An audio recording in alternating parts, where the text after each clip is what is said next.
Bienvenidos a Central, ¿cómo están?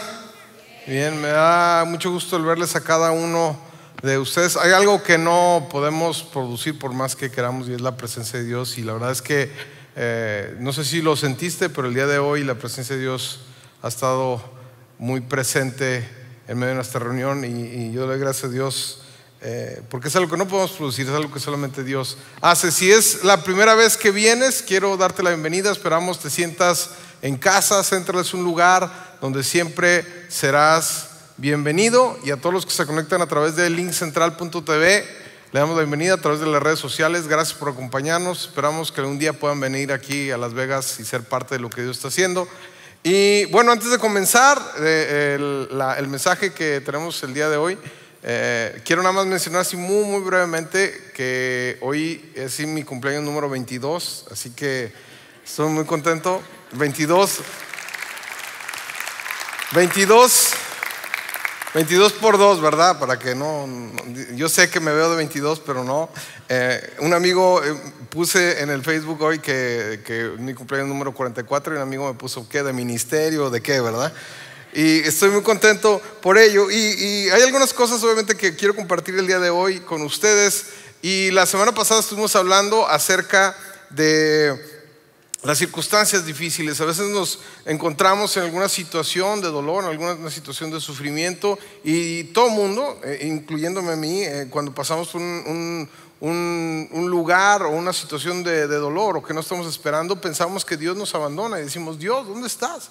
¿Verdad? Pero si leemos la Biblia y nos damos cuenta de lo que la Biblia nos dice, la Biblia nos dice que Dios siempre está ahí con nosotros, que no importa las circunstancias, Jesús nos prometió que estaría con nosotros todos los días hasta el fin del mundo. Y aún digo, si sientes o estás en una situación así, sientes que el agua te llega al cuello, déjame decirte que Dios está ahí en medio de la situación difícil, y Dios está ahí tratando de mostrarse en medio de la situación difícil. Es parte de lo que vamos a hablar el día de hoy.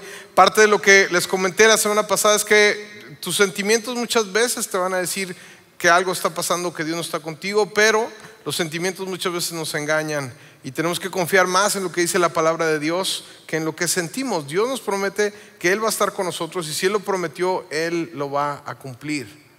Va más allá de lo que sintamos o no.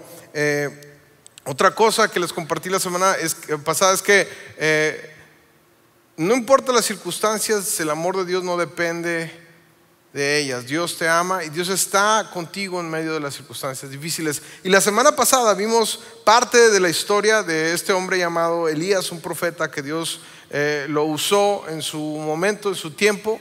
Y el día de hoy vamos a continuar viendo parte de su historia. Pero antes de comenzar con la historia de Elías, yo quiero comentar una historia personal. Hace algunos años, yo no sé si usted sepa, mucha gente que viene a la iglesia no sabe que yo canto, que no canto mal las rancheras. Me he dedicado a la música por muchos años.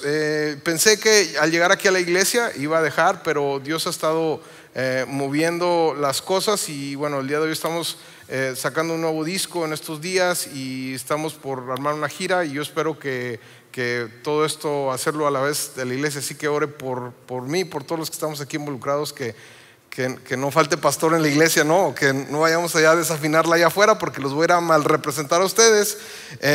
Pero déjame les digo algo. En una ocasión, hace unos años, estábamos en una gira y fuimos a Palenque, Chiapas. No sé si has estado por allá o conoces, pero la ciudad de Palenque es una ciudad pequeña, y están unas ruinas arqueológicas de los mayas en esta ciudad, ¿no? Entonces, no me acuerdo precisamente si fue el día del concierto o un día antes, decidimos ir a visitar las ruinas y nos fuimos en la camioneta que traíamos. Llegamos, y cuando tú llegas a la puerta de Palenque, de la entrada a las ruinas arqueológicas, hay muchos guías de turistas que te ofrecen decirte: mire, yo le muestro las guías, y te enseñan la cultura maya, te enseñan lo que significan los edificios, las inscripciones mayas. Muy interesante la cultura, pero como íbamos nada más unas horas y nos teníamos que regresar, pues dijimos: no, se nos es muy caro pagarle un guía. Pero la manera más fácil es que había unos niños que seguían a los guías y sabían todo lo que los guías decían. Entonces un niño se nos acerca y nos dice: pues yo le cobro más barato, ¿verdad? Y deme algo. Y entonces yo lo llevo. Y nosotros dijimos, no, pues esto nos soluciona el problema. Le dimos algo al niño, ni me acuerdo cuánto, y ahí nos lleva el niño, ¿no? ¿Quién sabe qué tanta mentira nos estaba contando y nosotros ahí siguiéndolo? Y entonces íbamos caminando. Yo me acuerdo que mi hija Demi estaba muy chiquita, tenía como 2 años, y yo la iba cargando, ¿no? Y si tú has estado en Chiapas, es una jungla, ¿no? Y de repente es muy, muy verde. Si está en una jungla, pues es literalmente una jungla, ¿no? Y Palenque está en medio de esta jungla. Entonces el niño empieza a caminar por una vereda y pues nosotros lo empezamos a seguir como en fila india, ¿no? Ahí vamos caminando atrás de él. Y de repente, sin darnos cuenta, estábamos en una veredita en medio de la jungla. O sea, era verde, árboles, árboles, árboles, y nosotros caminando, oyendo al niño contándonos mentiras, ¿verdad? Y ahí va caminando, y de repente vamos caminando, todo bien. Yo me acuerdo que yo llevaba pues a Demi chiquita, como 2 años conmigo, y nos venía diciendo que nos iba a llevar a las ruinas y no sé qué, y de repente se oye un rugido, ¿verdad? Así, ¡ay, hijo de su mecha!, ¿no? Dijimos, nos quedamos así como que, ¿qué fue eso? Pero recio, ¿no? Y no lejos, se oyó así cerquitas, ¿no? Y entonces dijo el niño, dijo, no, dijo, aquí hay muchos changos, pero también hay jaguares, dijo. Y entonces en ese momento, imagínense, ¿no? O sea, yo pensé, estamos en medio de la jungla, ¿no? O sea, no hay nada más que esta mugre veredita que llevamos aquí caminando 20 minutos, y quién sabe cuánto toma para salir para allá, quién sabe cuánto toma para acá, y que nos salga un jaguar. No, ni para dónde correr. O sea, el jaguar no va a esperar a que te metas a la vereda, ¿verdad? Y yo sufriendo, yo inmediatamente, ¿sabes qué? Vámonos de aquí. ¿Cómo salimos lo más rápido, verdad? ¿Para atrás o para adelante? Y era una situación difícil porque pues nada más teníamos un solo camino por qué recorrer. No había opciones, era o esa opción o el jaguar nos agarraba ahí, ¿verdad? Ya me imaginaba yo ahí defendiendo a mi hija, ¿verdad? A palazos, porque pues con qué más no traíamos nada. Pero mira, estaba pensando en eso, y estaba pensando que muchas veces uno va caminando en la vida con un camino muy delgadito, ¿verdad? Y uno nada más tiene ciertas opciones y vas caminando deseando que nada te salga, porque si te sale algo, una circunstancia, una situación, no hay ni para dónde correr, ¿no? Muchas veces estás contando los pennies porque no te alcanza el dinero, ¿verdad? Y estás contando el dinero porque sabes que ya si se te acaba la gasolina muy apenas la haces, y de repente se te descompone el carro y dices, ay, ¿y ahora quién podrá ayudarme, no? Y ni el chapulín colorado, ¿verdad? No, y quizás tienes tu hijo y tu hijo está mal en la escuela, ¿verdad? O va mal, y entonces no sabes qué hacer con él, estás teniendo problemas, y luego de repente te hablan de la escuela que quieren hablar contigo porque algo hizo, y dices, ay, nada más esto me faltaba, ¿verdad? O quizás, no sé, una circunstancia del trabajo que necesitas el trabajo, no alcanzas, ¿verdad? Entonces pides más horas o consigues otro trabajo y estás ahí, y de repente te recortan horas, ¿verdad? Y dices, ay, ahora ¿qué voy a hacer? Señorita Laura, mándeme un carrito sandwichero, ¿verdad? A ver si así la hago. No, dices, nomás esto me faltaba. Y a veces en la vida pasamos por circunstancias y estamos en una circunstancia difícil, y de repente esta circunstancia se pone por algo, se nos atraviesa. Y el día de hoy vamos a ver acerca de eso. Muchas veces cuando estamos en un tiempo de necesidad, cuando estamos en un momento de escasez en nuestra vida, cuando estamos pasando una situación que es imposible para nosotros, es la mejor oportunidad para ver a Dios. Es la mejor oportunidad para poder ver a Dios. Mira, Dios, puedes confiar en sus promesas. Él dijo que estaría con nosotros, que si lo poníamos a Él primero, Él nos supliría. Ahora, Él muchas veces no nos suple como nosotros queremos, ¿verdad? Ni en el momento en que nosotros queremos, pero si Dios lo dijo, Dios lo va a hacer. Y yo quiero invitarte el día de hoy a que abras tu mente y tu corazón a las palabras de este mensaje. Yo creo que muchos de nosotros necesitamos recordar que Dios es el Dios de lo imposible, que Dios tiene la capacidad de cambiar las circunstancias, muchas veces no como nosotros queremos. Nosotros no estamos al frente del show, el que está al frente del show es Dios. Y si nos ponemos en sus manos, Dios hará cosas increíbles. Y es parte de lo que quiero hablar contigo el día de hoy. Si tienes tu Biblia, quiero que me acompañes a Primera de Reyes, al capítulo 17 vamos a estar leyendo algo de Elías. Y muchas veces cuando nos encontramos en una situación difícil, ¿sabes qué? Lo que primero que pasa es que hay pensamientos que nos invaden, nos dicen, es el fin, se acabó, ya no hay más. Y en realidad esos pensamientos nacen del miedo a no tener lo suficiente, del miedo a la escasez, del miedo a que nunca vas a llegar a lo que te propusiste. Y el miedo te habla a tu vida, y el miedo te habla a tu corazón. Y el miedo es simplemente eso, miedo. Pero si pones tu confianza en Dios y lo escuchas a Él, escuchas lo que Él te dice, yo te garantizo que Dios va a salir por ti. El estar en una situación de escasez es una oportunidad para que Dios se manifieste, y con Él siempre tendremos lo suficiente. Mira, dentro del contexto bíblico de lo que estaba pasando aquí con Elías, ¿no? Elías es llamado por Dios para ser profeta, y Dios le da una orden específica cuando empiezas a leer 1 Reyes 17, que vaya y que le diga al rey, un rey de Israel que había estado actuando mal, era un rey sanguinario, un rey que se había casado con una mujer que si él era malo, ella era peor que él. Y Dios le habla a Elías y le dice que vaya y que ore para que haya una sequía.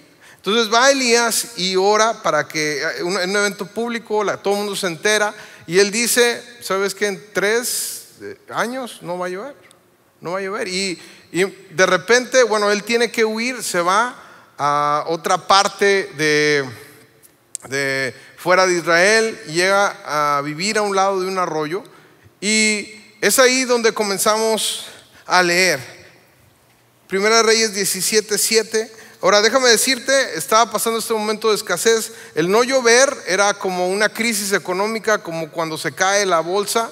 ¿Sabes por qué? Porque la lluvia significaba comida. Si no llovía, no había alimento. Y Elías no era como que tenía, fue y lloró, obviamente Dios le dijo, pero no era como que tenía una bodega donde tenía comida escondida, donde tenía agua, y dijera, ¿sabes qué? Voy a orar y va a dejar de llover, pero pues yo tengo mi reservado, ¿verdad? Yo sí me voy a escapar. No, a Elías estaba en el mismo bote que todos los demás. Y mientras estaba ahí esperando en el arroyo, le pasó esto. 1 Reyes 17:7 dice, algún tiempo después se secó el arroyo porque no había llovido en el país. O sea, él estaba siguiendo la voluntad de Dios, él estaba seguro. Y no estoy seguro porque no dice la Biblia, pero me imagino que Elías salió un día y vio que el arroyo le faltaba agua, ¿verdad? Dijo, mira, pues le falta agua, ¿verdad? Y al otro día salió y dijo, pues le falta poquita más de agua, ¿verdad? Yo creo que todos los días mientras iba saliendo, hasta que llegó cuenta, dijo, bueno, ¿y ahora qué onda, verdad? ¿Y ahora qué vamos a hacer? Estaba seguro que Dios lo había mandado, estaba seguro que Dios le había dicho, y en medio de eso él empieza a pasar una necesidad. Ahora, todo el mundo tenemos un nivel diferente de tolerancia cuando estamos en escasez, pero hay ocasiones en que hay una realidad en nuestra vida, en que es una realidad en donde estamos en aprietos, y va mucho más allá de lo que nosotros podamos hacer. Va mucho más allá de los intentos que hacemos por salir adelante. Se nos secó el arroyo y no tiene nada que ver con nosotros. Estamos en una situación difícil y no tiene nada que ver con nosotros. Y por más que intentamos, no podemos salir. Pero Dios intervino con Elías en medio de su escasez. En 1 Reyes 17:8-9 dice, entonces la palabra del Señor vino a él y le dio este mensaje: ve ahora a Sarepta de Sidón y permanece ahí.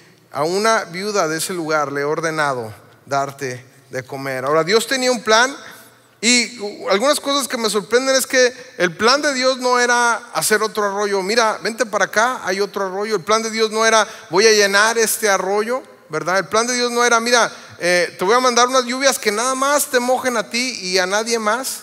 Ese no era el plan de Dios. Dios lo pudo haber hecho. Es más, yo creo que muchas veces cuando nosotros estamos en tiempo de necesidad, queremos que Dios nos responda de esa manera. Pero cuando tú estás en un momento de necesidad, es una oportunidad perfecta para abrirle tu corazón a lo imposible de Dios. Y ese es lo primero, el primer punto que quisiera que viéramos el día de hoy es eso. Es que cuando estás en un momento de dificultad, en un momento difícil, es una buena oportunidad para abrirle tu corazón a lo imposible de Dios. Ábrele tu corazón a lo imposible de Dios. Dios puede hacer lo imposible. Ahora, hay una frase que nosotros decimos, ¿verdad? En México, yo no sé en otros países, pero nosotros decimos pues que el hambre es canija, ¿verdad? El hambre es canija y lo usamos cuando vemos que hay alguien que hace algo que normalmente no haría, sino que está en un momento de dificultad, y entonces es cuando lo hace. Y cuando pasamos por un momento de escasez, hay veces que uno llega a un momento de pánico, ¿no? Y no sabemos qué hacer, sentimos que no hay salida, sentimos que no hay para dónde irnos, y pensamos como si Dios no nos escuchara, o si Dios se alejara de nosotros. Y muchas veces, mira, pienso que mucha gente, al acercarse a Dios, o al acercarse a la idea de estar en una comunidad, la gente piensa: es que Dios quiere algo de mí. Es que ¿qué es lo que Dios quiere de mí? ¿No?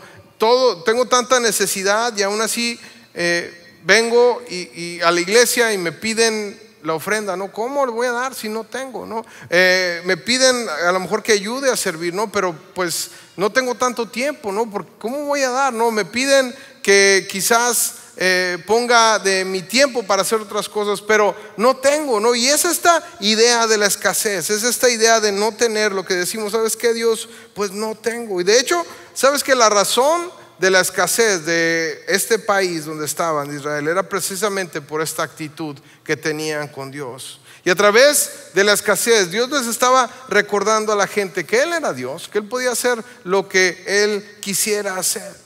Ahora, déjame decirte que Dios usa la escasez para acercarte a Él también. Una de las cosas que Dios quería era recordarle a la gente que no importa cuánto tuvieran, si tuvieran mucho, si tuvieran poco, que Dios era el Dios que les proveía, que Dios era el Dios que suplía lo que necesitaban. Y si tú tienes a Dios, es lo único que necesitas. Ahora, no sé si tú puedes reconocer algo: que Dios es quien nos suple. Dios es quien te suple. Tú puedes decir: bueno, sí, pero yo trabajo. Sí, pero Dios te da la salud para que trabajes. Dios te da la oportunidad para estar donde estás. A final de cuentas, Dios es quien hace posible eso. Dios es nuestra provisión. Ahora, hay una realidad muy fuerte, que se puede caer el día de mañana la bolsa de valores, todo puede empezar a subir, la gasolina se puede empezar a escasear, la comida puede empezar a escasear. Es una realidad. Tú puedes meterte en la internet, y no quiero que entren en pánico, pero es una realidad en la que vivimos.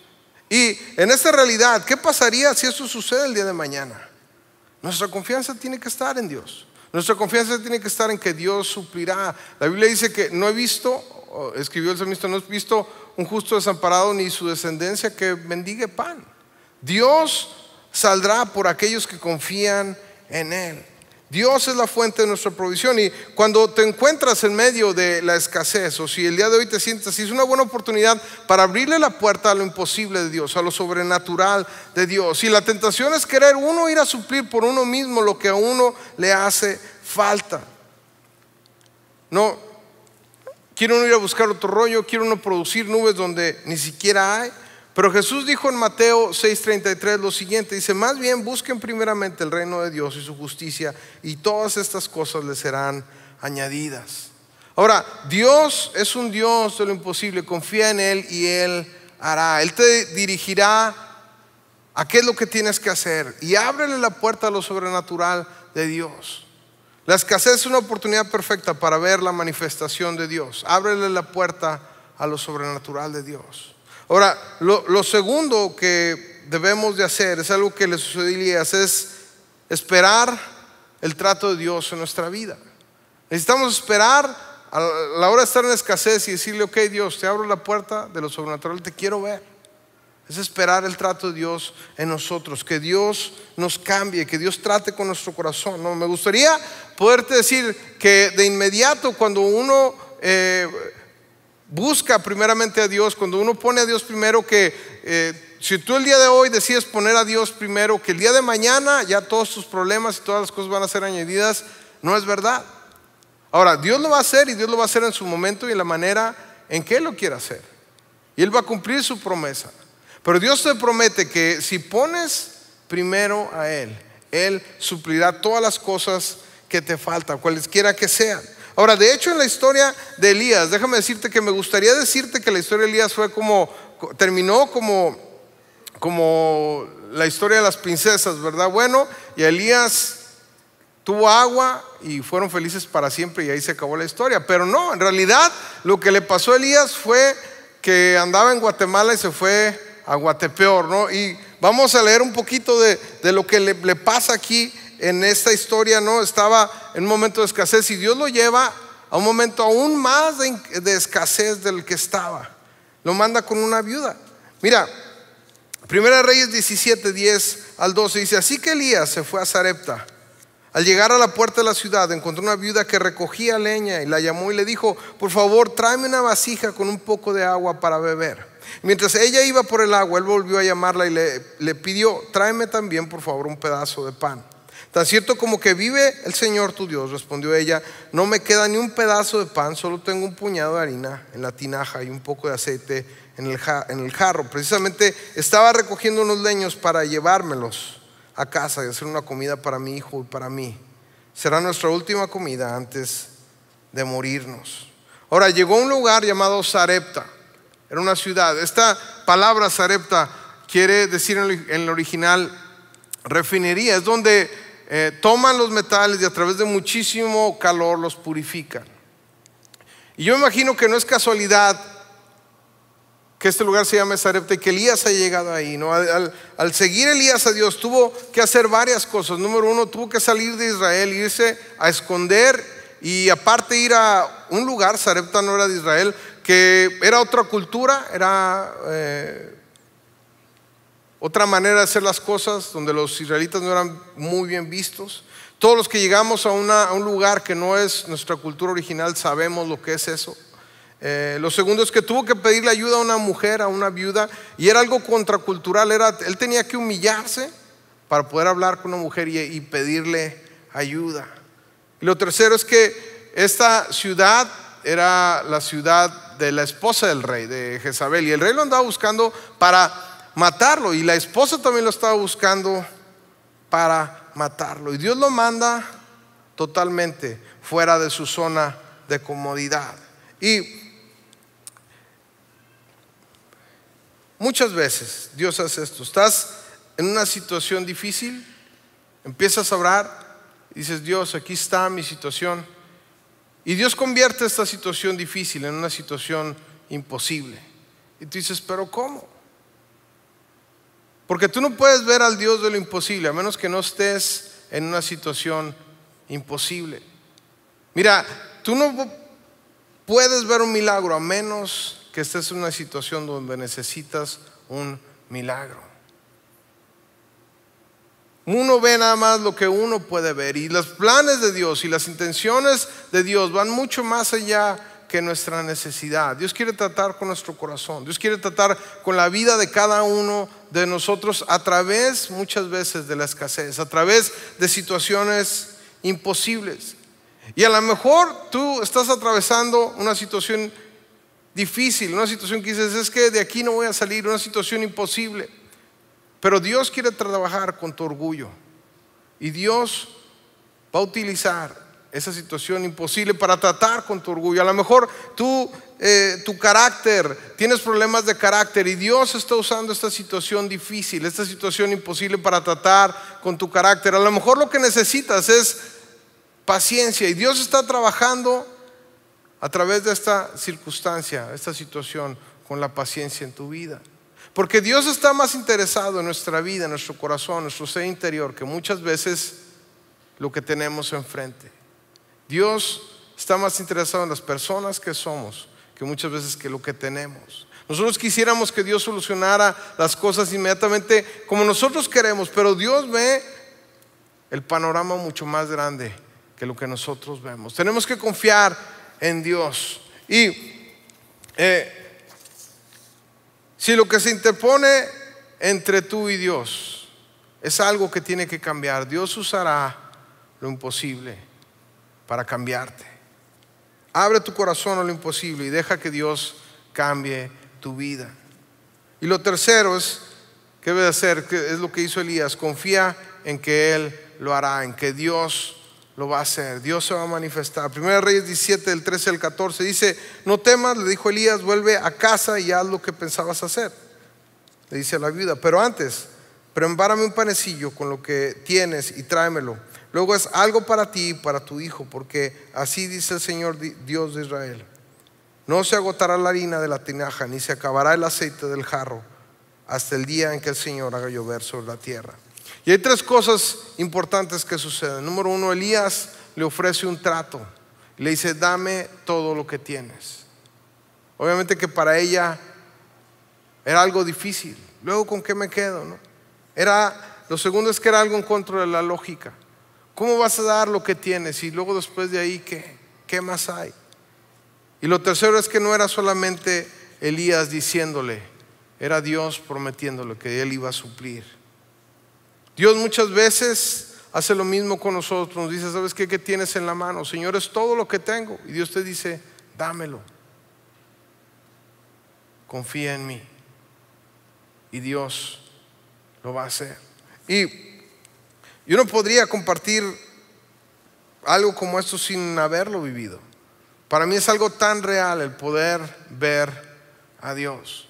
Y hay una historia que siempre cuento en el Día de Acción de Gracias, porque nos sucedió un día de Acción de Gracias.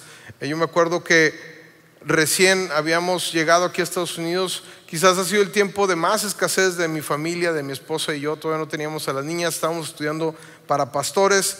Y yo me acuerdo que era una situación difícil, ¿no? Muchas veces no teníamos para pagar la escuela, ¿no? Y estábamos confiando que Dios nos supliera. En la mañana estudiábamos y en la tarde trabajábamos de lo que pudiéramos. No hablaba nada de inglés. Mi único inglés era Coca-Cola, Kool-Aid y Cornflakes. De ahí en más no sabía nada. Yo me acuerdo que era una situación difícil. Ese día nosotros no entendíamos ni sabíamos que era el Día de Acción de Gracias. Nunca habíamos estado en los Estados Unidos para saber que era como Navidad, donde la gente se sentaba, donde la gente comía, ¿verdad? Con la familia. Y nada más estábamos mi esposa y yo. Yo me acuerdo que vivíamos en unos departamentos de la escuela, y esos departamentos eran unos departamentos muy, muy viejitos. Y teníamos en Dallas, era la ciudad de Dallas, hace mucho calor. Y había una lucha constante con las cucarachas. No había cucarachas por todos lados. Por más que echábamos veneno, las cucarachas eran muy viejo, ¿no? No había manera de controlar, una plaga, ¿no? Y me acuerdo que no teníamos nada en el refrigerador, ¿no? Entonces ese día particularmente se acaban las clases y estaba todo cerrado. Y pues nosotros no teníamos nada que comer. No teníamos absolutamente nada que comer. Ese día me acuerdo, abrimos el refrigerador, la parte de abajo, y adentro nada más había una cucaracha con bufanda, ¿verdad? No había nada. Abríamos la parte de arriba y había una cucaracha esquiando en la escarcha, porque no había nada. No, yo me acuerdo que un día mi esposa, de esos días, ¿no? Lloraba, ¿no? O sea, Dios nos mandó, sabemos que Dios nos había mandado, pero ¿por qué? ¿Por qué no teníamos nada? Porque pues muchos de nuestros amigos venían con la escuela pagada, con beca y todo, y nosotros realmente estábamos pasando un tiempo difícil. Yo me acuerdo que ese día le dije: ¿sabes qué? No llores, vamos a ver si alguien nos mandó una ofrenda o algo. Vamos a ver al correo, ¿no? Y nunca nos había llegado nada por correo, ¿no? Yo me acuerdo que salimos, cerré la puerta de la casa y caminamos como 2 cuadras, llegamos a la casilla del correo y lo abrimos. ¿Y qué cree que había adentro? Otra cucaracha. No había nada ahí adentro, ¿no? Y yo me acuerdo, cerramos la casilla y regresamos al departamento, ¿no? Y cuando llegamos al departamento, nuestra sorpresa fue que encontramos un pavo colgado ahí en la puerta, ¿no? Obviamente que empezamos a llorar, ¿no? Porque no oramos: Señor, mándanos un pavo, ¿verdad? No, Dios sabía lo que estábamos pasando. Señor, aunque sea ahumado, ¿verdad? Lo que sí es que como no sabemos cocinar muy bien, pues se nos quemó, así que así medio quemado lo comimos. Pero ¿sabes qué? Han sido muchísimas veces que hemos creído a Dios, nos hemos lanzado a hacer lo que creemos que Dios nos está hablando y hemos visto a Dios. ¿Sabes qué? Muchas veces en un país como este, lo más seguro es lanzarse a lo seguro. Es decir, que alguien me mantenga, que el gobierno me mantenga. Si no tengo un trabajo, si no tengo todo lo que necesito, entonces Dios no se está manifestando, no es de Dios. Pero déjame decirte algo, cuando tú le crees a Dios, cuando tú te expones a meterte en situaciones porque Dios te dijo, Dios saldrá por ti. Dios saldrá por ti. No hay manera de ver a Dios, al Dios de lo imposible, a menos que no estés en una circunstancia que requiera al Dios de lo imposible. Muchas de las circunstancias por las cuales batallas, es la verdad, no es porque seguiste a Dios en realidad. Muchas de las circunstancias en las que estás metido o que necesitas que Dios te ayude ha sido por decisiones contrarias a lo que Dios te ha pedido que hagas. Pero en medio de ello, en medio de las circunstancias difíciles, en medio de pasar por tiempos difíciles, Dios te dice, confía en mí, deja tu vida en mis manos, déjame que yo te dirija, que yo sea quien te lleve de la mano. Yo tengo un futuro mejor que el que tú piensas para ti. Tú no puedes ver el día de mañana, yo sí lo puedo ver. Y no te lo voy a decir, porque lo único que quiero es que confíes en mí. Dame tu mano y déjame guiarte. Y yo quiero invitarte, mira, el abrirle la posibilidad de ver lo imposible tiene que ver con una decisión de creerle a Dios. Decirle, Dios, aquí estoy, dirígeme. Tú sabes mi corazón, tú sabes quién soy, pero ya no quiero depender de mí mismo, porque quien soy, mi mente, mi corazón no me permite ver más allá. Dirígeme. Ábrele tu corazón a lo imposible de Dios. Número 2, deja que Dios te cambie, que espera que Dios te cambie en el proceso. Yo no te digo que va a ser fácil, pero no te imaginas, son las cosas que yo oraba. Nosotros siempre vivimos por fe. Después de ese tiempo vivimos por fe. Historias tenemos un montón de creerle a Dios y Dios supliendo, muchísimas. Cuando yo llegué a Central, yo decía, Señor, yo no quiero dejar de verte. Es algo que no quiero dejar de verte, porque es increíble ver cuando Dios se mueve y Dios hace algo. Es increíble ver la mano de Dios supliendo, haciendo cosas cuando uno le cree a Él. Pero deja que Dios te cambie en el proceso. Y lo tercero es que confíes en Él y Él va a hacer. Dios se va a manifestar. Yo quiero orar. A lo mejor estás en una circunstancia difícil. Yo quiero orar por ti. Yo quiero pedirle a Dios que Dios te ayude a poner tu vida en sus manos. Quizás lo que necesitas no es que se resuelva. Uno quisiera que las cosas se resolvieran así. Si tengo necesidad, que un tío millonario mío que no conozco se muera y me hablan, ¿verdad? Para que me digan que me gané. Eso es lo que uno piensa. Uno piensa, Señor, que me gane la lotería y ni siquiera jugamos, ¿verdad? Eso es lo que uno piensa, que me encuentre el boleto tirado y que así me la gane. Y uno dice, le da uno ideas a Dios, ¿verdad? De cómo uno quisiera que se arreglaran las cosas. Pero Dios tiene otra manera de hacerlo. Yo quiero invitarte, cierra tus ojos ahí donde estás. Y si tú estás pasando por un momento de necesidad, levanta tu mano, déjame orar por ti. Yo quiero que veas a Dios. Levanta tu mano bien alto si eres tú. Señor, en esta hora tú ves la mano y el corazón de todas estas personas que están con su mano arriba. Tú los conoces. Antes de solucionar cualquier problema, antes de solucionar cualquier cosa, yo te pido que tú te manifiestes en sus vidas, que tú te hagas real a ellos y que ellos puedan entregarse al 100%. Y que la solución que tienes para ellos quizás no sea que les resuelvas el problema, sino que los dirijas a donde tengan que ir. En el nombre de Jesús te lo pido. Espíritu Santo, te pido que tú selles la vida de cada una de estas personas, que su corazón y su deseo sea seguirte a ti, y que te puedan ver tan real como la luz del día, tan real y tan claro que eres tú y solo tú. En el nombre de Jesús de Nazaret te lo pedimos, Señor. Puedes bajar tu mano y así como estamos, si tú quisieras decirle a Dios, si no lo has hecho, y tú quisieras decirle: Dios, yo te quiero conocer, yo quiero darte mi mano y que tú me dirijas, yo te quiero entregar mi corazón, que tú seas mi guía, que tú me lleves.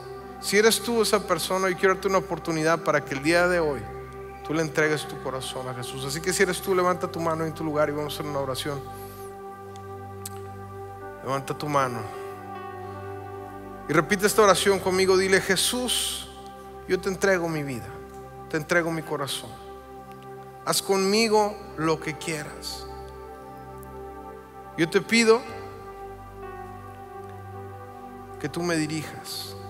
Yo te entrego mi familia, te entrego mi trabajo, te entrego mi futuro, te entrego mi destino. Todo lo que tengo y todo lo que soy te lo entrego. Soy tuyo, Señor. En el nombre de Jesús, Padre, te pido que selles sus vidas. Amén. Amén. Gracias, Señor. Vamos a darle un aplauso fuerte a Dios.